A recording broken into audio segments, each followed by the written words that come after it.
नमस्कार मु श्वेता पद्मा आपण मानक समस्त को स्वागत करुछि आम एल के श्वेता लव को।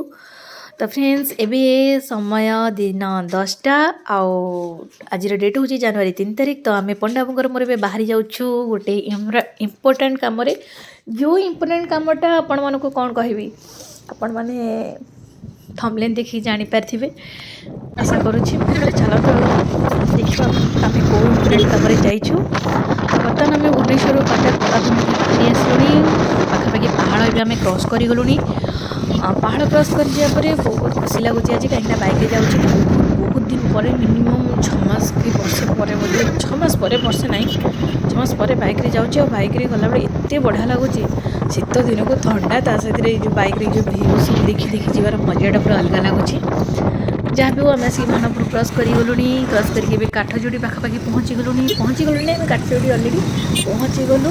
तो फ्रेंड्स आज आम जो लक्ष्य नहीं आसीचु भगवान को डाकुची से लक्ष्य आमर माने सक्सेस हो जाऊ। आज कौन प्रकार प्रोब्लेम न था आमर जो जाइए से कम जमी बाधा न आसो सबकि ठीक ठाक थाओ।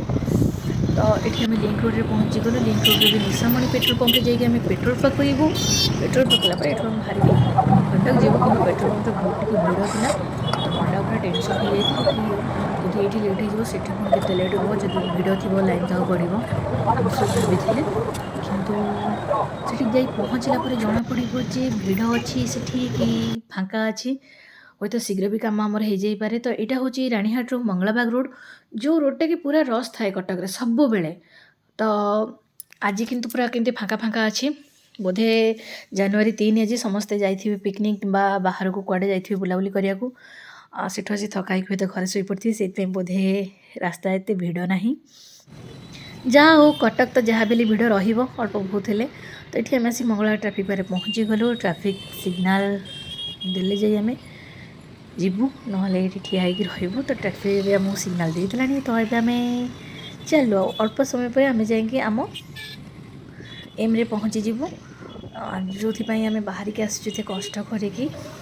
तो यहाँ आपण मैंने समस्त देखिए जापर कौ जगह ये कौन हुए कहीं ये समस्त प्राय एमती कहीं ना जी जगह न जानी थे मुझे भावुँ बहुत कम लोग थे कि जी जान थे कहीं यहाँ हूँ कटक एमती गोटे जगह जार देह खराब है मेजर हो तो समस्ते कटक ही आसुँच प्राय।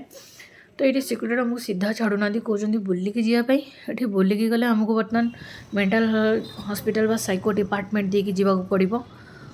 तो ठीक अच्छे साइको डिपार्टमेंट देखिए भी आम जाऊँ जहाँ कटक सब माने हॉस्टल पर सब कलर दिखाई बहुत भल लगुच देखा।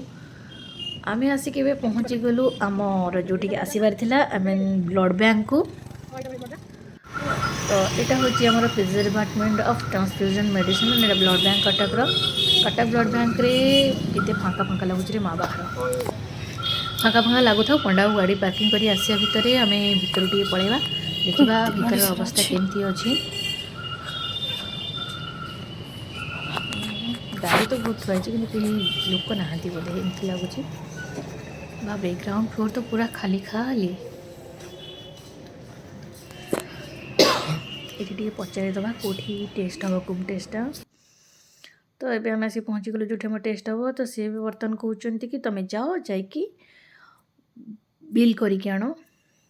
तो ये आम पलि आसलुनी उपरको ये हूँ ब्लड बैंक कैश काउंटर जोटि आम बिलिंग करवा ब्लड टेस्ट पाई। तो केते सुंदर स्वच्छ अच्छे आप देखिपे केमती ये बसिकी माने करुँच कम से सैल्यूट कराया इच्छा हो। तो बिल सरिया पर मत गोटे ट्यूब आउ डिस्पोफैन माने सिरिंज गोटे देदेकी कहले तुम ये फास्ट फ्लोर को पलि जाओ सेठी जाकि नर्स सहित देखा कर सी बाकी तक फर्म माने फर्मालिटी सब क्लीयर करदेवे। तो मुझे ऊपर को अच्छी ऊपर गलापर ये कहीं भी नहांती नर्स मैंने ना नर्स ना तांकर जो कंपाउंडर जीव कहीं भी नहांती। तो ठिया भाविली डाकिबी तो डाकिबी गला बेलू ये जन भिड कर भाई जन ब्लड देवार। तो देखा कलापर सी मत कहले तुम ये बेड रे रेस्ट करूँ आम आसुँ मैंने एक्चुअली मुझे भी सिवियर ना जे मुझे रेस्ट करवा दरकार फिर भी जेहेतु कहते तो मुझे आसिक पहुँची गली वेट कर पर्यटन। ये ट्यूबटा मत देते ट्यूब्रे कौन हम ये ट्यूब्रे किसी हेनी बस मोर ब्लड सैंपल कलेक्शन हवा कथा हो गला। तो ये आपको आम देदेकी टाटा बाय बाय करुचु मेडिकल को। पंडा बहुत तरतर है जावाई कहीं मेडिकल बहुत ही डर लगे। तो फ्रेंड्स आज ब्लॉग्स केमती लगे आपण मैंने कमेंट कर निश्चित भाव जनइबे ब्लड बैंक रे जो मानकर एमती ब्लड टेस्ट होची इमरजेंसी बहुत ही आवश्यक अच्छी से मते कमेंट कर निश्चित भाव जनातु वीडियो पूरा देखिबारु आपण समस्त अंतरर धन्यवाद।